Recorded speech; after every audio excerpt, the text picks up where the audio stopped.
guys, it's Anita Perry here from Sugar and Sloth. I'm going to do a little video about how I make enamel pins because it is something I get asked about. So I wanted to just do kind of a quick overview of the process, and then if it's something you're interested about or you have specific questions you'd like more videos on, please do leave a comment and I can make some more videos expanding on the different areas. But yeah, so basically just as a quick overview, so what is an enamel pin?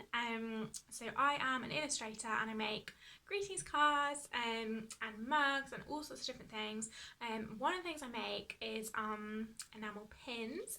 And these guys also go every month. I make a new one for my subscription box, which is a surprise, as they're super cute to wear.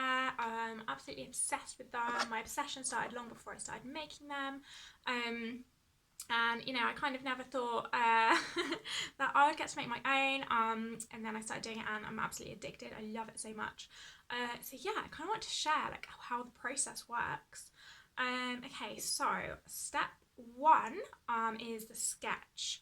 Okay, so when you have the idea for your enamel pin, you want to get it down. Well, this is my process, by the way. Obviously, people work differently. So I want to get it down on paper, and I do an absolute ton of sketches. I'm so disorganized, guys. You see some artist sketchbook and they're all beautiful. No, mine is scrappy as hell. There's so many. I just do so many iterations. Write random notes, phone numbers. There's just pages of notes. So basically, it's a bit of a nightmare. So don't be like me. Be organised. But yeah, I just do a ton of sketches, this page, loads of things. See what looks and feels right, and I just draw things over and over again until it kind of looks right. This is an enamel pin that I've made. It's for a tiny party club. There's a little unicorn in a can of a bag of popcorn. I tend to, that one's actually a little bit larger than life size, but I tend to draw them life size, how big I want them. So this is a 30mm enamel pin, so I probably draw the sketch for it about that size, which really helps you knowing if you're going to have text on it, knowing that the text can be legible at that size, and the lines as well, just to make sure that everything is clear when it is a little mini pin. So maybe the smallest pin you would want to do is 25mm, but you can do really big ones. So this one is even 45mm. It's one of my favourite ones. So yeah, what you want to get is your artwork all sorted out, and then again, this is just my process. So after I've done that, I'll scan it in, or even if the contrast is okay, I'll just take a picture on my phone and I'll get it to my computer. So that is where you want to create the artwork, and this is where you shouldn't panic if you don't know how to use Adobe Illustrator, for example, which is what I use. I know other artists use Procreate, but if you don't know a program like that, you can work with an artist to create the artwork for you. Not me personally, although I'm always flattered when you ask, but I don't do that. But I know a lot of people do. Freelance illustrators and things will create the artwork for you. Even some of the manufacturers will work with you to create the artwork. So yeah, don't panic if you're just a traditional artist and you don't do digital. It is still possible for you to make an enamel pin.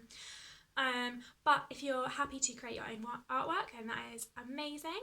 So yeah, I use Adobe Illustrator, which is part of the Adobe suite. So you might have heard of Photoshop, it's the most famous program, and then Illustrator is for vector lines. And what a vector means is basically you can draw the line and then you can scale it. So in Photoshop, if you draw a line, because it's a pixel, if you then scaled it up to put it on a billboard, it would look super blurry. But with vector, you can make them bigger and smaller.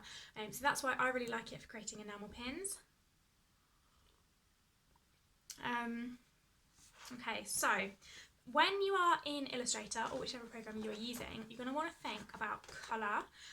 So obviously some people will be getting their colouring pencils out at the sketch stage, which is totally great. I did used to work that way, but now I just get the sketch on pencil and then I add my colour solely in Illustrator. So for enamel pins, you want to add the colour using something called Pantones. So Pantones are basically a universal book of colours that your manufacturer you'll put the Pantone reference number, and then your manufacturer will be able to look it up in their Pantone book and they will know exactly the colour you mean, and you'll have consistency. So that's just basically to get around the fact that if it looks a bit orange on my screen, and you know it comes out to the manufacturer as red, like it's to get away from that. It's also, if you reorder pins as well, you can get the consistent colours. So you will need a Pantone book. There are like online guides, but I really wouldn't recommend them because every time you look at something on a screen, it can look like a very different colour to how it looks in real life. So you want to get a Pantone book. They are eye-wateringly expensive, I'm not going to lie, but and they release new ones each year. But once you get one, you don't need to get the update each year. I've had the same one for 4 or 5 years, and I'm perfectly happy with it. I don't have all the colours because they bring out new colours each update. But for my needs, it's fine. So yeah, it's an initial expense, as is Adobe Illustrator or whatever program you're going to use. But then you can use that time and time again to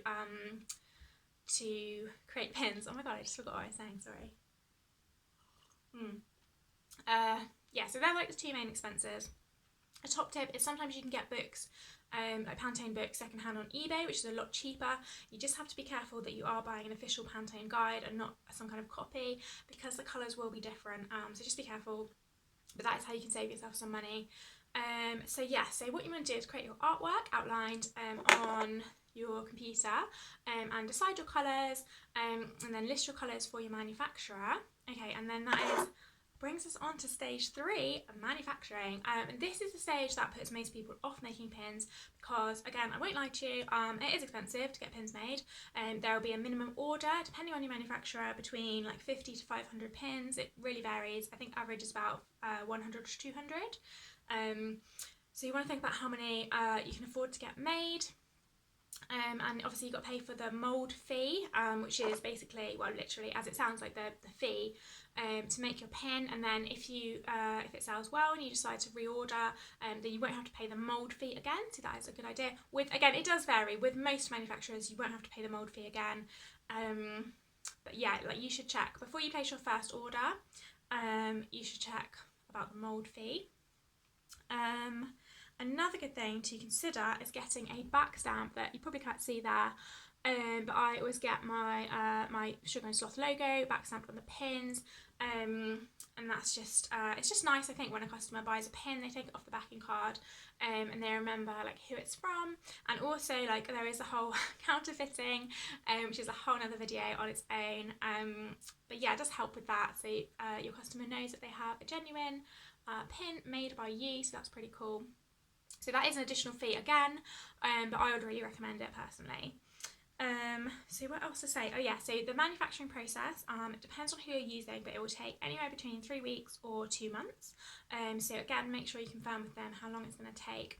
Guys, so it is an expensive thing to do, but a way that you can get around that or kind of reduce the risk is you can run a Kickstarter campaign, which I have done in the past. So Kickstarter is like a crowdsourcing platform. So basically it lets you like pre-sell the enamel pins, and then if you, hopefully when you reach your target, then you have the cash up front to pay your manufacturer to get the pins made. So it does reduce the risk a little bit for you, because you know that you've already sold hopefully a ton of the pins before making that financial outlay. So yeah, basically that's like a super fast overview, and manufacturing is a whole nother video on its own that I could make. That isn't a video, but there are other videos by other people, I'm sure. But yeah, like, let me know. There's loads out there that you can use.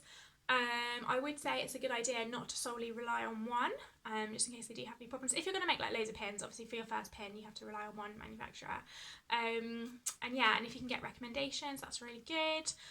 But yeah, I would definitely recommend going with one of the more well-known ones. Like, if you just literally type into Google, they'll come up. Going with one of the better, more well-known ones, you can see reviews on there as well, just to be safe. So you'll pay a little bit more to go with one of the bigger names, but at least your pin will hopefully be in safe hands. I mean, it is always a little bit of a risk, I won't lie. My heart is in my mouth a lot of the time, but normally it's okay. And yeah, so just to order things as well, like in plenty of time, so that if there are problems, there's time for them to get sorted out. So yeah, guys, let me know if you'd like a more in-depth look at any of the stages of the process, and I can try and do that for you, definitely. Yeah, so if you are gonna start your own enamel pin journey, then I wish you so much luck. It's so much fun, and I'm sure that you'll get addicted and never stop making them. Cool, thank you for watching.